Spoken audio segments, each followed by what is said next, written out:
बिस्मिल्लाहिर्रहमानिर्रहीम। अस्सलाम वालेकुम। आज हम पिट्यूटरी ग्लैंड के बारे में डिस्कस करेंगे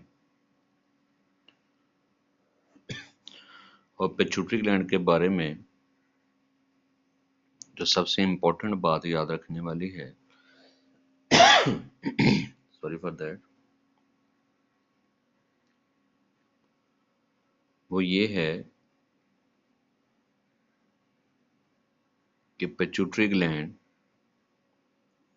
ब्रेन के साथ अटैच है और ब्रेन के साथ कहाँ पे अटैच है, ये हाइपोथैलेमस के नीचे मौजूद है। आप ये एरिया चेक कर सकते हैं। ये छोटा सा ग्लैंड है जो ब्रेन के साथ अटैच है। ब्रेन के किस पार्ट के साथ? हाइपोथैलेमस के साथ। अब पिट्यूटरी ग्लैंड का दूसरा नाम हाइपोफाइसिस सेरिब्रई है। सेरिब्रई तो कहते हैं पार्ट ऑफ ब्रेन के ब्रेन के साथ अटैच है, और हाइपोफाइसिस इसलिए कह रहे हैं कि ये हाइपोथैलेमस के साथ अटैच है। ओवरऑल इसकी शेप ओवल शेप है, कोई बहुत बड़ा ग्लैंड नहीं है। इसका ओवरऑल वेट 0.5 ग्राम, 1 ग्राम से भी कम है, और ये हाइपोथैलेमस के साथ अटैच होता है एक स्टॉक के थ्रू, पतली सी डंडी नुमा स्ट्रक्चर के जरिए, जिसको हम इनफंडिब्युलम या स्टॉक का नाम देते हैं। मैं अगर यहाँ पे इसको ड्रॉ करूं तो आप ये समझें कि हाइपोथैलेमस है ये, फिर ये इनफंडिब्युलम है, ये स्टॉक, और ये पिट्यूटरी ग्लैंड है। ये अब ये पोर्शन जिसको मैंने INF लिखा है, इनफंडिब्युलम स्टॉक, और ये हिस्सा जो सबसे बड़ा पोर्शन नजर आ रहा है, ये पिट्यूटरी ग्लैंड की फ्रंट लोब या एंटीरियर लोब कहलाती है, कि थोड़ा सा फूला हुआ हिस्सा, मोटा हिस्सा है।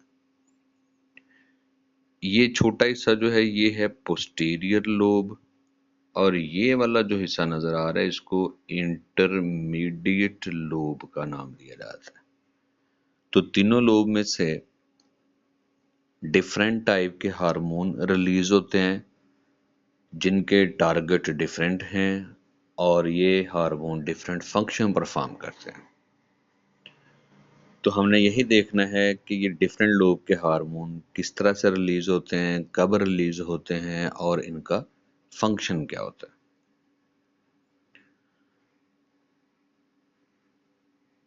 एंटीरियर लोब में से पहले देखें, एंटीरियर लोब में से अपने हार्मोन सिंथेसाइज होते हैं इसलिए कि इंटीरियर लोब के अंदर अपने एंडोक्राइन सेल मौजूद होते हैं जिनको पिचियोसाइट्स कहा जाता है। पिचियोसाइट्स ये एंडोक्राइन सेल्स हैं। अब इन सेल को एक्टिव होना या इनएक्टिव होने का हुक्म हाइपोथैलेमस की तरफ से आता है, स्टिमुलेटरी फैक्टर के थ्रू या इनहिबिटरी फैक्टर के थ्रू। बहरहाल एंटीरियर लोब के सेल जब एक्टिव होते हैं तो इसमें से दो किस्म के हार्मोन प्रोड्यूस होते हैं, नॉन ट्रोपिक हार्मोन जिनको हम प्राइमरी हार्मोन का नाम भी देते हैं। प्राइमरी हार्मोन क्योंकि ये रिलीज होने के बाद, ब्लड में आने के बाद, टारगेट तक पहुंचने के बाद डायरेक्ट अपना फंक्शन परफॉर्म करवाते हैं। इनका किसी और एंडोक्राइन ग्लैंड को एक्टिव इनएक्टिव करने में कोई रोल नहीं है। ये प्राइमरीली अपना जो भी फंक्शन होगा उसे परफॉर्म करते हैं। फिर है जी ट्रोपिक हार्मोन। अब ये वो हार्मोन हैं जो कि कंट्रोल करते हैं दूसरे एंडोक्राइन ग्लैंड को, other endocrine glands. Anterior lobe of pituitary gland से ये रिलीज होते हैं और ये किसी और एंडोक्राइन ग्लैंड को कंट्रोल करते हैं। अब पिट्यूटरी ग्लैंड को मास्टर ग्लैंड कहा जाता है कि हुक्म देता है, ये कंट्रोल करता है। मास्टर ग्लैंड वो एक्चुअली ट्रोपिक हार्मोन की वजह से ही कहा जाता है। और ट्रोपिक हार्मोन कहाँ से रिलीज होते हैं? एंटीरियर लोब से। तो अगर हम इसको मुख्तसर करें, शॉर्ट अल्फाज में बताएं, सादा-तरीन अल्फाज में, कि पिट्यूटरी ग्लैंड की एंटीरियर लोब से ट्रोपिक हार्मोन रिलीज होते हैं। ये हार्मोन बाकी तमाम एंडोक्राइन ग्लैंड को कंट्रोल करते हैं और इस तरह उनके ऊपर मास्टर की तरह कंट्रोल करते हैं, आका की तरह हुक्म देते हैं। इसलिए पिट्यूटरी ग्लैंड को हम मास्टर ग्लैंड का नाम देते हैं। अब एंटीरियर लोब से पैदा होने वाले हार्मोन कौन कौन से हैं जी? आज के लेक्चर में चूंकि सिर्फ हम एंटीरियर लोब की बात ही करेंगे, तो सिर्फ एंटीरियर लोब के हार्मोन को ही डिस्कस करेंगे। तो पहला इसमें से हार्मोन रिलीज हो रहा है जी, ग्रोथ हार्मोन। ये अब ये ग्रोथ हार्मोन जो है आपकी टेक्स्ट बुक में इसी हार्मोन को सोमैटोट्रोफिन हार्मोन लिखा गया है। सोमैटोट्रोफिन हार्मोन, ग्रोथ हार्मोन कह लें या सोमैटोट्रोफिन कह लें, एक ही बात है।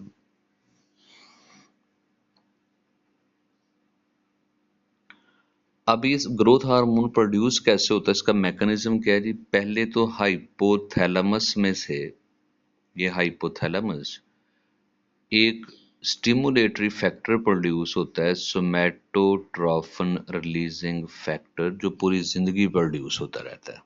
हाँ, इसकी कंसंट्रेशन कम ज्यादा हो सकती है।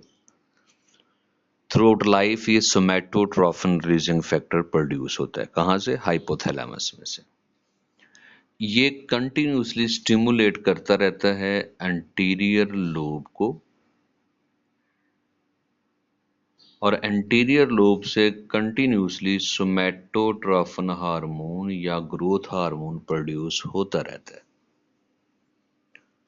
अब ज़ाहिर अगर एसआरएफ की क्वांटिटी ज़्यादा आ रही है, एंटीरियर लोब ज़्यादा एक्टिव हो रही है, ग्रोथ हार्मोन की कंसंट्रेशन भी ज़्यादा होगी, एंड वाइस वर्सा। लेकिन हमें तो ये पता है कि ग्रोथ एक एज के बाद ऑलमोस्ट स्टॉप हो जाती, तो ग्रोथ जब रुक जाती है, सीज्ड हो जाती है, उसके बाद इस हार्मोन का क्या काम है?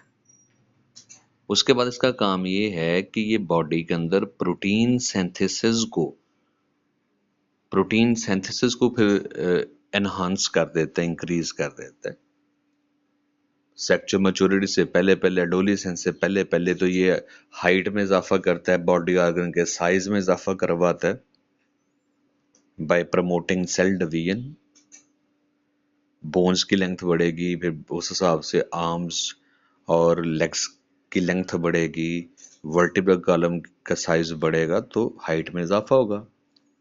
लेकिन एडोलेसेंस के बाद, सेक्सुअल मैच्योरिटी आने के बाद, ये हार्मोन ग्रोथ एजिड तो नहीं करवाता, फिर ये शुरू करवा देता है प्रोटीन सिंथेसिस। यही वजह है कि एज के बाद जब कद में इजाफा रुक जाता है, तो उसके बाद मसल ज़्यादा थोड़े बल्की हो जाते हैं, बोन का मैस थोड़ा बढ़ जाता है, डेंसिटी बढ़ जाती है, तो ये प्रोटीन सिंथेसिस ज़्यादा होने की वजह से। तो अब जब ये हार्मोन नॉर्मल कंसंट्रेशन में प्रोड्यूस होता रहेगा, तो ग्रोथ भी नॉर्मल रहेगी, प्रोटीन सिंथेसिस भी नॉर्मल रहेगी, बोन का साइज भी एक खास लिमिट तक रहेगा। लेकिन जब कभी इस हार्मोन की प्रोडक्शन में कमी बेशी आ जाए, कमी या इजाफा हो जाए, तो फिर एबनॉर्मेलिटी सामने आती हैं, मुख्तलिफ हार्मोनल इम्बैलेंस की वजह से डिजीजेस सामने आती हैं। अब ये कौन सी डिजीजेज हो सकती हैं? ग्रोथ हार्मोन की कमी या ज्यादती की वजह से, वो भी देखते हैं जी। अगर तो अर्ली लाइफ में, बचपन में ही किसी बच्चे में ग्रोथ हार्मोन जरूरत से ज्यादा प्रोड्यूस हो, ओवर सिक्रीशन, जरूरत से ज्यादा प्रोड्यूस हो, तो फिर बच्चे का कद जरूरत से ज्यादा बढ़ना शुरू हो जाता है, बहुत ज्यादा कद बढ़ जाए तो इस एबनॉर्मेलिटी को गिगेंटिज्म कहा जाता है। गिगेंटिज्म।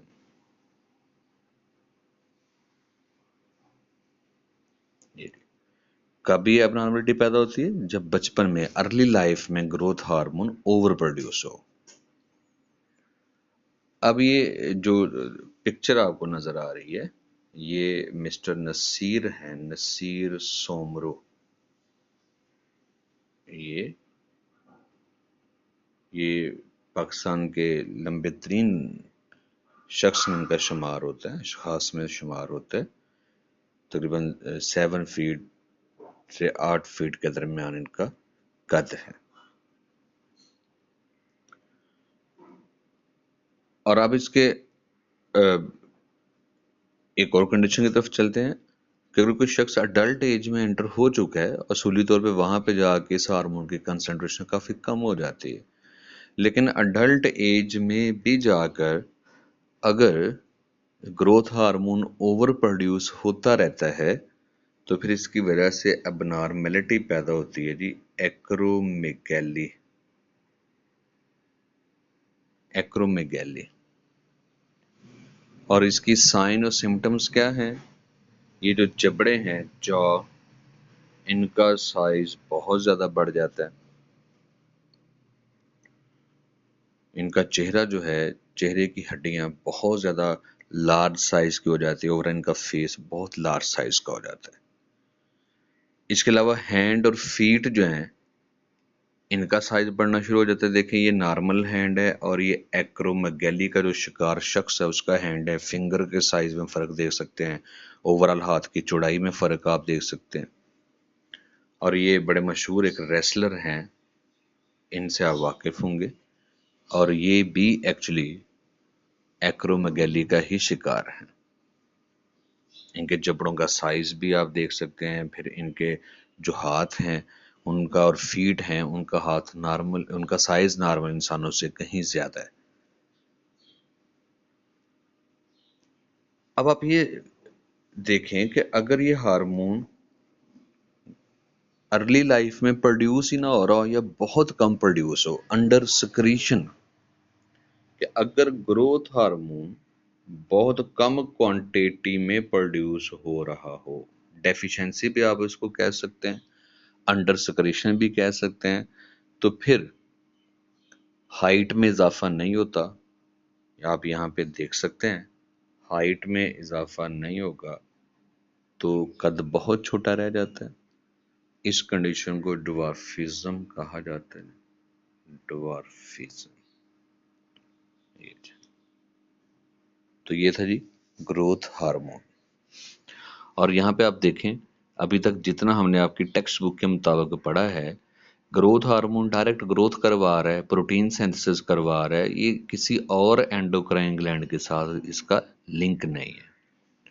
हालांकि पेंक्रियाज जो है उसके ऊपर या किसी और दूसरे ग्लैंड के ऊपर थोड़ा इफेक्ट होता है इनका, लेकिन हम अपनी टेक्स्ट बुक के मुताबिक बात कर रहे हैं, इसलिए हम टेक्स्ट बुक के मुताबिक इसको हम क्या तस्वर करेंगे, नॉन ट्रॉपिक हार्मोन।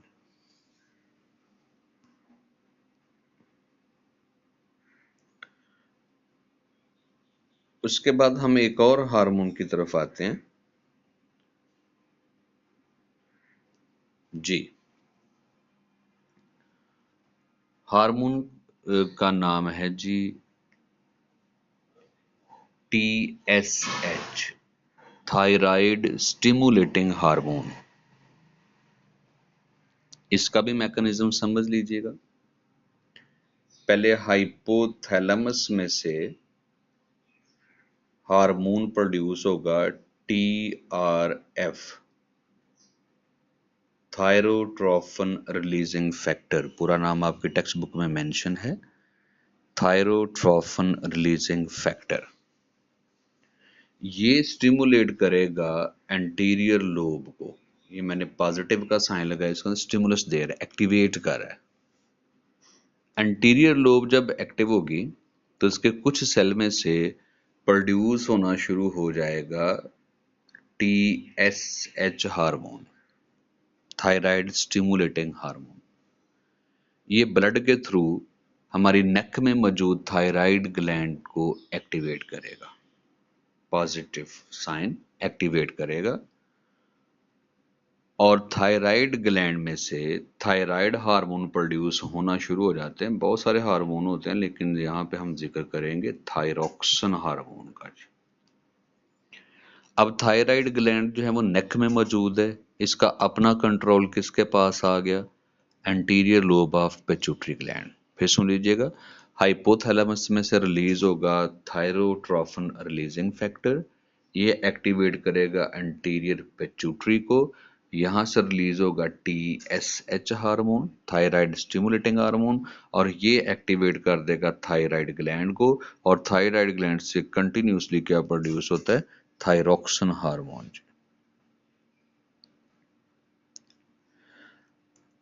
अब क्या एंटीरियर लोब मसलसल TSH प्रोड्यूस करती रहेगी? नहीं, ये डिपेंड करेगा कि थायरॉक्सिन का ब्लड में लेवल कितना है।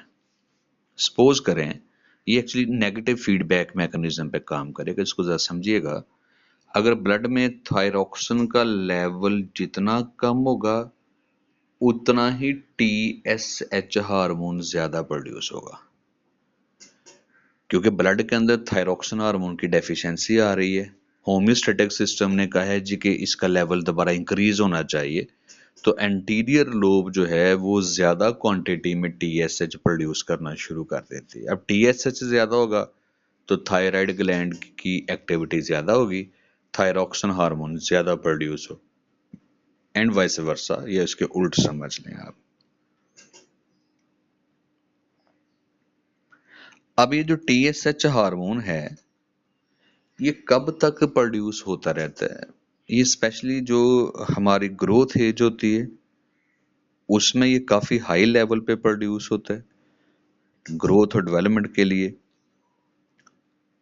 ओके, तो ये थायराइड ग्लैंड के ना सिर्फ सेल की तादाद में इजाफा करवाता है बल्कि फिर उनमें से थायरॉक्सिन हार्मोन की सिंथेसिस और रिलीज को भी ज्यादा करवा देता है।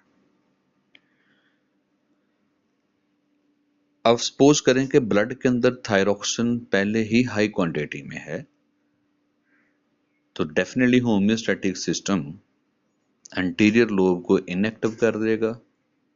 नो मोर TSH, नो मोर थायरॉक्सिन। नेगेटिव फीडबैक मैकेनिज्म को ज़हन में रखिएगा।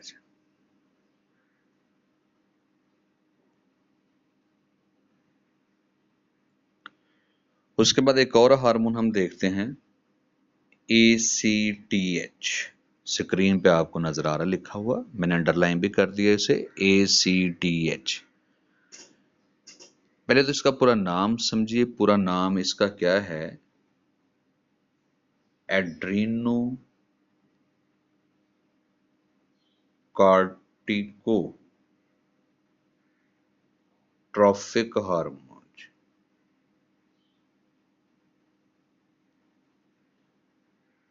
ACTH।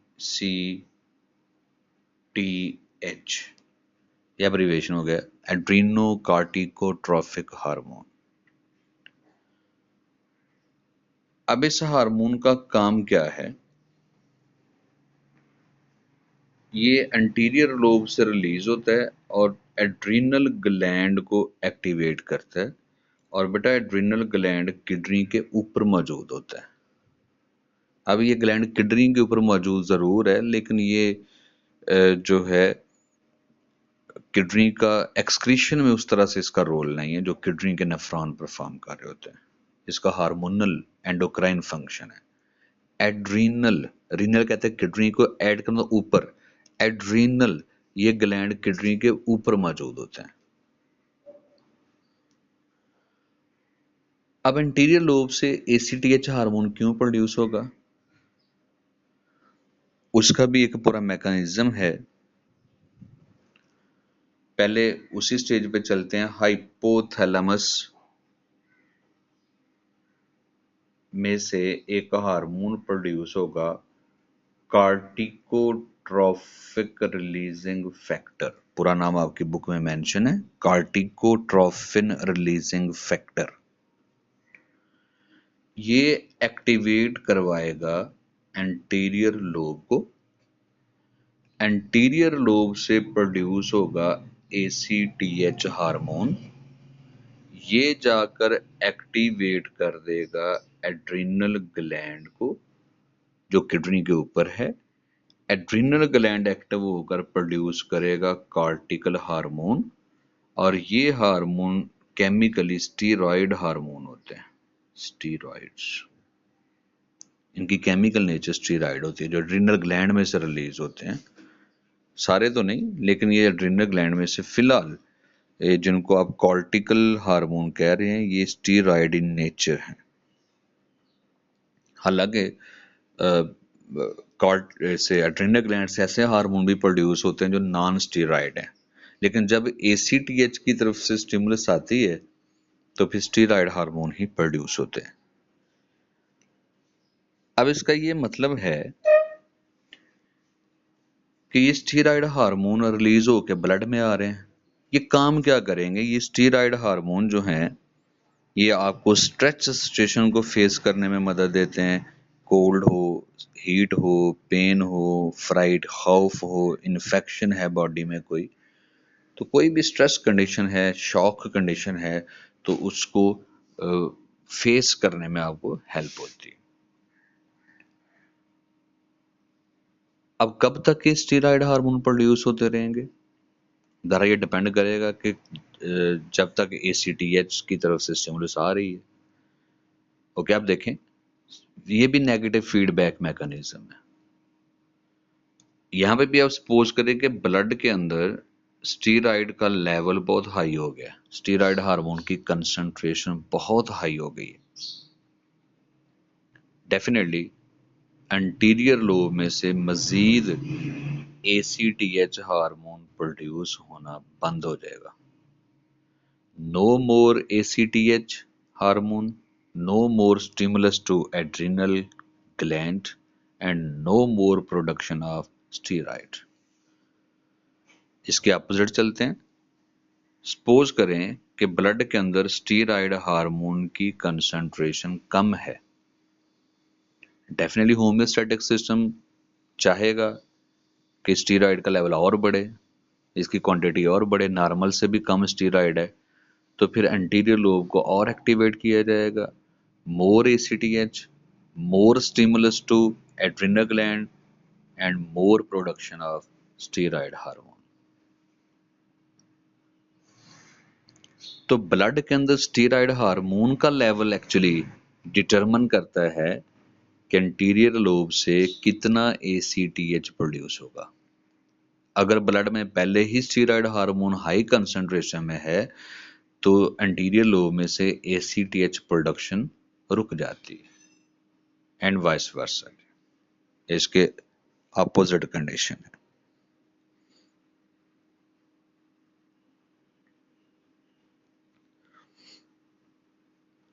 उसके बाद हम आ जाते हैं जी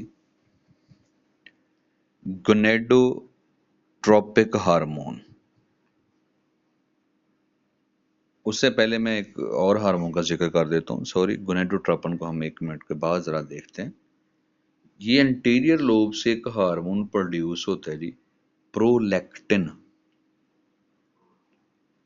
ये प्रोलैक्टिन हार्मोन ब्रेस्ट के अंदर मौजूद मेमरी ग्लैंड, ये मेमरी ग्लैंड है, ब्रेस्ट के अंदर मौजूद है मेमरी ग्लैंड।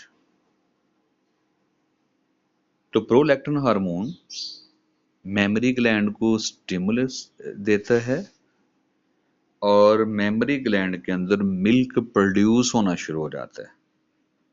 एक है मिल्क प्रोडक्शन, एक है मिल्क इजेक्शन के फिर मेमरी ग्लैंड में से मिल्क बाहर भी आए, वो ऑक्सीटोसिन का काम है। प्रोलैक्टिन का काम सिर्फ क्या है कि मैमल्स में मेमरी ग्लैंड के अंदर मिल्क प्रोडक्शन को बढ़ाना, मिल्क प्रोडक्शन प्रोसेस को स्टार्ट करना।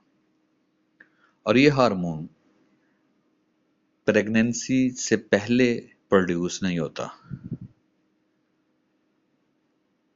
जब तक कोई मैमल प्रेग्नेंट नहीं होंगे तब तक ये प्रोलैक्टिन हार्मोन प्रोड्यूस नहीं होता।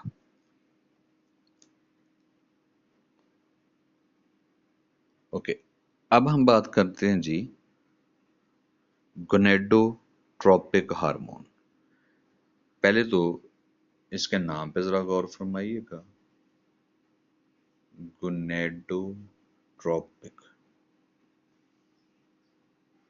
कि ये स्टिमुलेट करते हैं किसको? गोनेड्स को। फीमेल में ओवरीज हैं और मेल में टेस्टिस हैं। अब यहाँ पे एक बड़ी इंपॉर्टेंट बात याद रखिए, ये जो गोनेड्स हैं, ओवरी या टेस्टिस, ये ना सिर्फ गैमीट प्रोड्यूस करते हैं बल्कि ये हार्मोन भी प्रोड्यूस करते हैं। गोनेड एक्चुअली एंडोक्राइन सेल्स के तौर पे भी एक्ट करते हैं।